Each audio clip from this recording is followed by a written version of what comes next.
Laurent Tillon, bonjour. Alors, vous venez de publier chez Actes Sud Les fantômes de la nuit, des chauves-souris et des hommes. Alors, parmi les nombreuses infos où on apprend des choses incroyables sur cet animal extraordinaire, vous écrivez cette phrase que je trouve très jolie: la chauve-souris chante le monde qu'elle perçoit. C'est-à-dire? Eh bien, les chauves-souris, parce qu'elles utilisent le système d'écholocation, elles sont amenées en permanence à émettre un cri qui est percuté sur un obstacle et qui revient jusqu'à l'animal. Et en fonction de tous les échos qu'elle réceptionne, elle est amenée progressivement à changer un peu son système d'écholocation, son système de perception. Quand elle reçoit l'écho d'un obstacle qui est très loin, eh bien, l'écho met du temps à revenir, donc elle n'a pas besoin de se précipiter pour émettre un nouveau cri. Par contre, quand l'écho revient très vite jusqu'à l'animal, ben là, c'est une indication pour elle qu'il faut qu'elle réémette un cri de manière à bien percevoir son environnement. Mais ce qui est incroyable, ça veut dire qu'à partir du moment où l'animal émet un cri, vous voyez, un premier cri, puis un deuxième, puis un troisième, puis un quatrième, en Vous faites très bien réalité, la chauve-souris, hein. merci beaucoup, mais ça veut dire quoi? Ça veut dire que cet animal, de par le comportement qu'il adopte, eh bien, nous dit ce qu'il fait au quotidien. Et que quelque part, c'est comme s'il avait une capacité de percevoir tout son environnement par l'acoustique et qu'il, parce qu'il en a l'utilité pour lui-même, bien sûr, pour se déplacer, pour se nourrir, mais c'est comme s'il racontait à tous ceux qui savent l'entendre et l'écouter l'intégralité de ses chroniques. Il nous raconte tout ce qu'il fait au quotidien à partir du moment où il est en plein vol.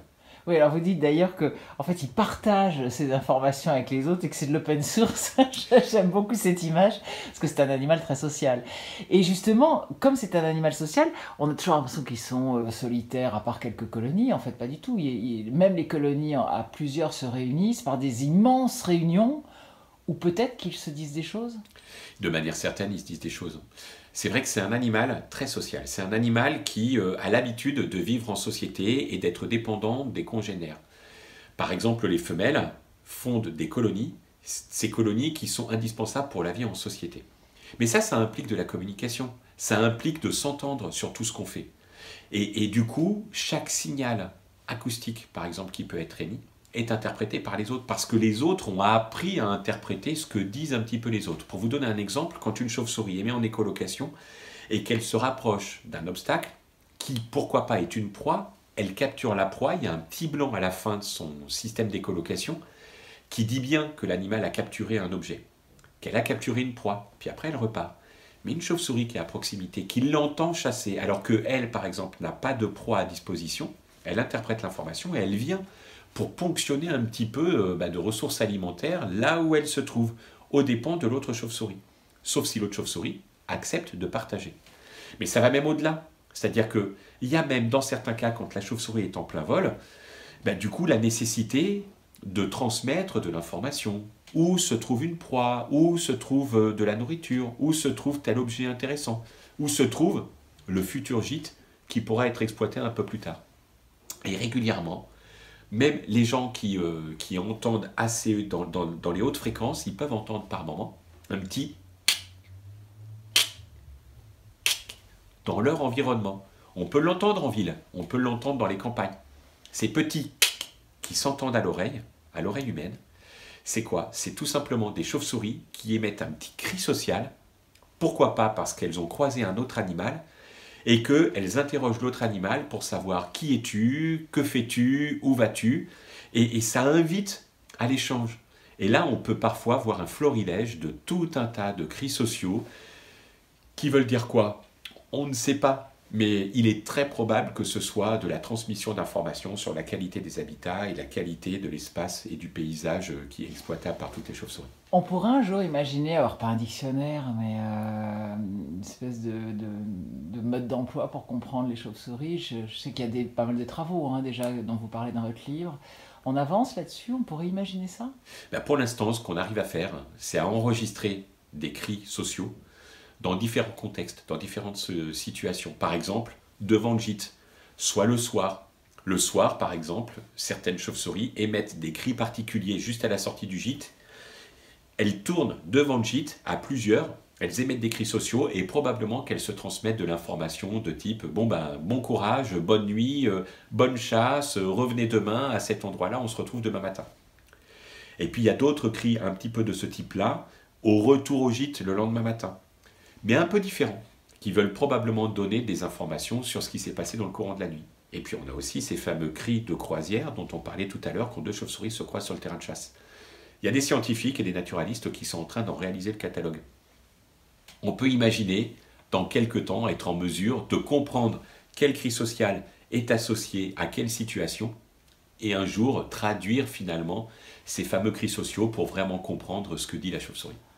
Ah, ça fait rêver. Alors, vous parlez de cris, mais vous parlez de chant aussi. Vous dites que le mâle chante pour séduire la femelle au début automne, au début de l'automne, je veux dire. On sait ça évidemment pour les oiseaux, mais pour les chauves-souris, c'est moins connu. Ah, c'est moins connu parce que c'est très discret, parce que c'est totalement inaccessible. Les chauves-souris, c'est des animaux qui vivent la nuit, qui vivent en plein ciel, qui sont pas audibles et qui se cachent. Donc on ne le sait pas bien et on ne le voit pas bien. Mais il y a quelques années de ça, il y a des études qui ont démontré qu'il y avait des rassemblements de chauves-souris à l'automne. Ces rassemblements, ils sont liés à la nécessité de se reproduire. Et la manière dont ça se passe, c'est que les mâles arrivent en avance à partir du mois d'août jusqu'au mois d'octobre en fonction de l'espèce, sur des sites qui sont propices pour l'accueil de tout un tas d'individus au sein de l'espèce, des mâles, des femelles.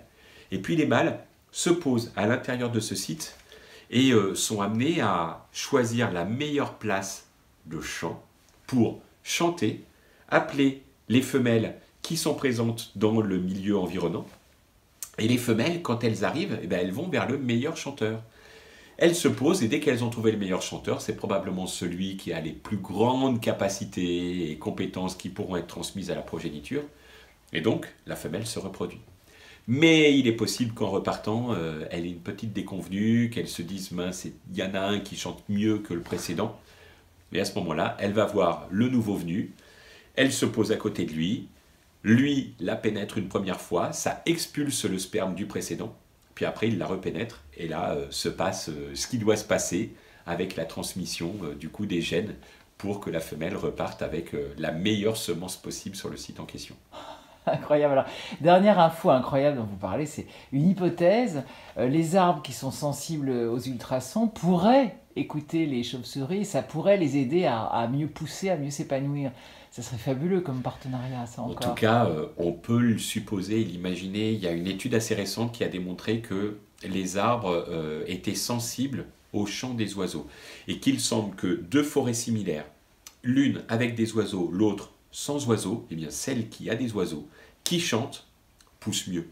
Elle pousse mieux, il y a probablement d'autres raisons. Les oiseaux mangent des insectes pouvant affecter la croissance des arbres. Mais en même temps, vraisemblablement, il y a des récepteurs acoustiques au sein des feuilles qui aident la croissance de l'arbre.